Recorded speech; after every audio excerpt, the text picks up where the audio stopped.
नमस्कार, good morning. सुबह के 7 बज चुके हैं। न्यूज 18 पर खबरों का सिलसिला शुरू हो चुका है। सबसे पहले आपको बताते हैं कि कल 5वें चरण की वोटिंग होनी है।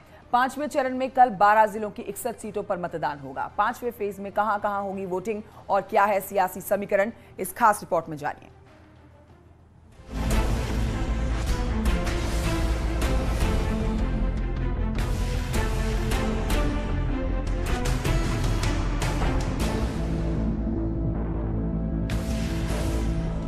27 फरवरी को जनता प्रत्याशियों की किस्मत का फैसला करने वाली है। बीजेपी 2017 के प्रदर्शन को दोहराने की कोशिश में जुटी है। 27 फरवरी को जिन 12 जिलों में वोटिंग होनी है उसमें अमेठी की 4 जिले, रायबरेली की 1 सीट, सुल्तानपुर की 5 सीटें, चित्रकूट की 2 सीटें, प्रतापगढ़ की 2 सीटें, कौशाम्बी की 3 सीटें, प्रयागराज की 12 सीटें, बाराबंकी की 6 सीटें, अयोध्या की 5 सीटें, बहराइच की 7 सीटें, श्रावस्ती की 2 सीटें और गोंडा की 7 सीटें शामिल हैं। 5वें चरण की जंग में उतरे सभी उम्मीदवारों ने अपनी पूरी ताकत झोंक दी है। 5वें चरण में योगी सरकार में डिप्टी सीएम केशव प्रसाद मौर्य समेत 6 मंत्री और विपक्ष के कई दिग्गजों की किस्मत का फैसला होना है। इस चरण में कुल 692 उम्मीदवार सियासी मैदान में हैं।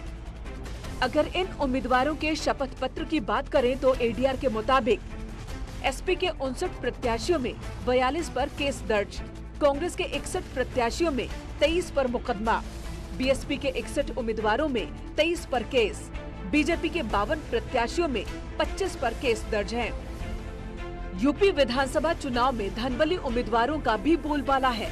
सभी दलों में करीब 70% से ज्यादा प्रत्याशी करोड़पति हैं। 5वें चरण में ताल ठोक रहे 292 उम्मीदवारों में 231 प्रत्याशी करोड़पति हैं, जिसमें बीजेपी के 52 में से 47 करोड़पति, एसपी के 59 में से 49 करोड़पति, बीएसपी के 61 में से 44 करोड़पति, कांग्रेस के 61 प्रत्याशियों में 30 करोड़पति हैं। इस 5वें चरण में 61 सीटों पर विभिन्न दलों के 48 विधायक इस वक्त मैदान में हैं। बाकी 13 में अधिकांश के टिकट काट दिए गए। अब 27 फरवरी को जनता इन उम्मीदवारों की किस्मत तय कर देगी, जिसका 10 मार्च को फैसला आएगा। Bureau report, news 18।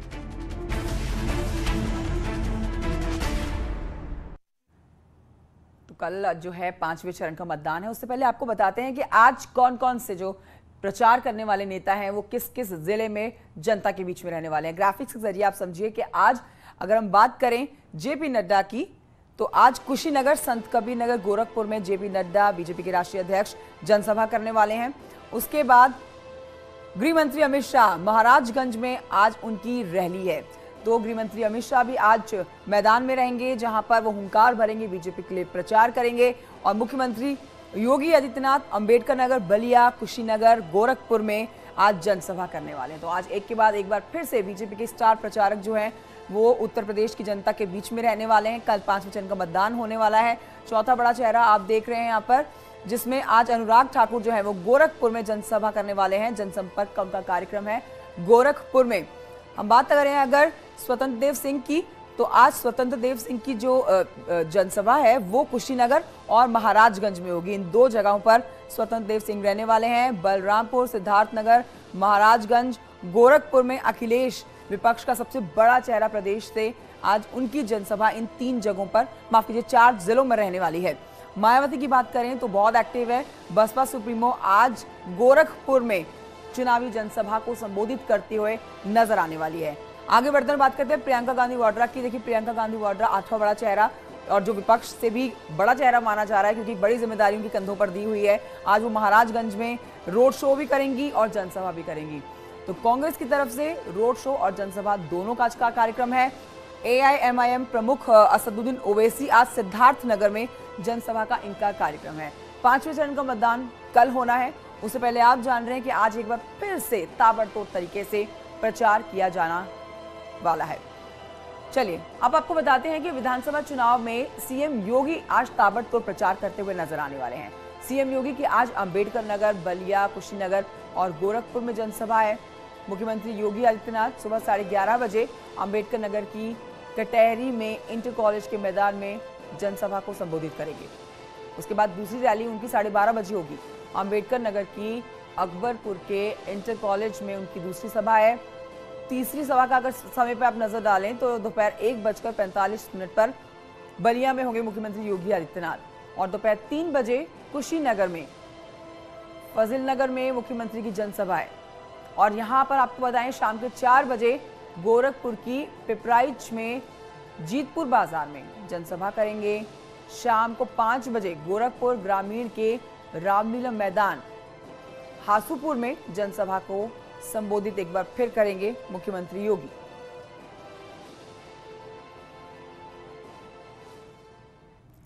तो यूपी के इस चुनावी रण में बुलडोजर की बात जोर शोर से हो रही है।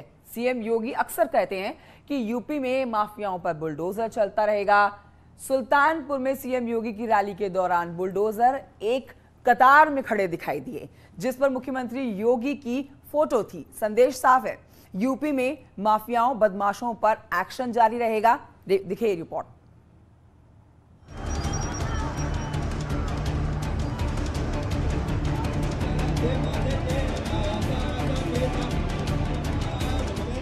यूपी में चुनावी तापमान लगातार चढ़ रहा है। यूपी चुनाव में जिसकी सबसे ज्यादा पक्ष और विपक्ष की ओर से चर्चा हो रही है वो है बुलडोजर।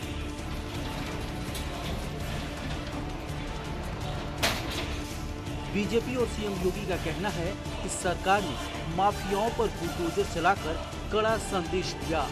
साथ ही 5 साल यूपी में कानून व्यवस्था बेहतर रही, एक भी दंगा नहीं हुआ। सीएम योगी का एक वीडियो बीजेपी नेता अरुण यादव ने ट्वीट किया, जिसमें सीएम हेलीकॉप्टर से अपनी जनसभा में खड़े बुलडोजर देखते हैं और किसी से कुछ कहते हैं।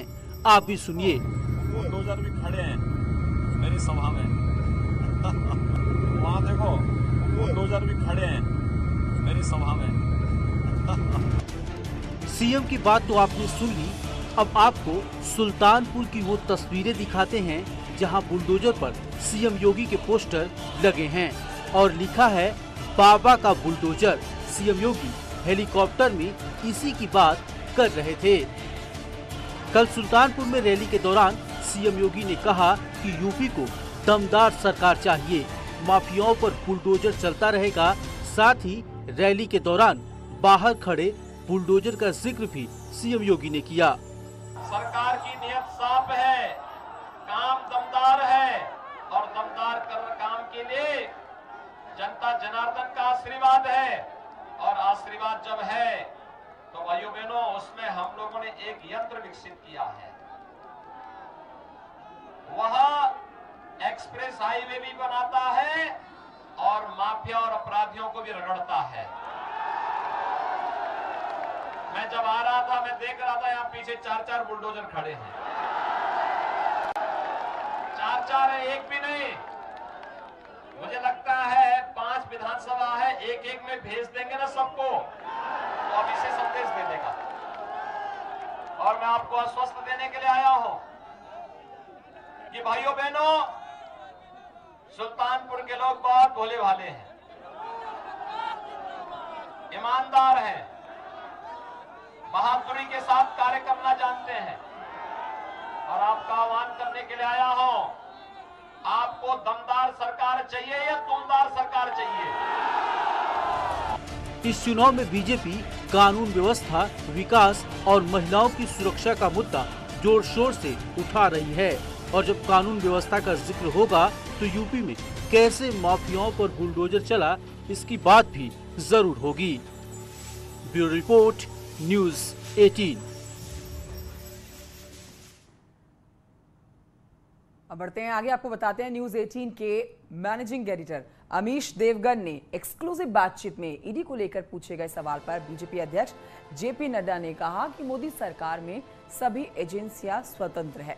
महाराष्ट्र मंत्री को कोर्ट के कहने पर गिरफ्तार किया गया है। नड्डा ने यह भी कहा कि ईडी और कोर्ट स्वतंत्र हैं, केस को लेकर मंत्री पर कार्रवाई हुई है।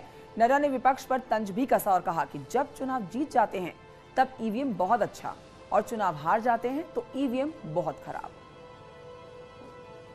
का बार बार आरोप लगाती है कि जहां जहां भारतीय जनता पार्टी की सरकार नहीं होती वहां पर उनके एक्सटेंडेड टूल जैसे income tax, enforcement directorate, ED, CBI ये एक्टिव हो जाते हैं। हाल ही में वहां पर एक मंत्री की गिरफ्तारी हुई है, नवाब मलिक की गिरफ्तारी हो गई है, जिसको लेकर शिवसेना भी एग्रेसिव है, एनसीपी भी एग्रेसिव है और कांग्रेस भी एग्रेसिव है। दोनों ने एक साझा मार्च भी निकाला है। क्या कहना चाहते हैं आप? देखिए, मेरा बड़ा स्पष्ट शब्दों में कहना है, भारतीय जनता पार्टी एनडीए की सरकार मोदी जी के नेतृत्व में सभी इंस्टीट्यूशंस की इंडिपेंडेंस को बरकरार रख करके काम में जुटती है। अब ये किसी को जाति के चश्मे से देखना ये इनकी आदत है, किसी को धर्म के चश्मे से देखना ये इनकी आदत है। ये आरोप लगाने की कोशिश करते हैं।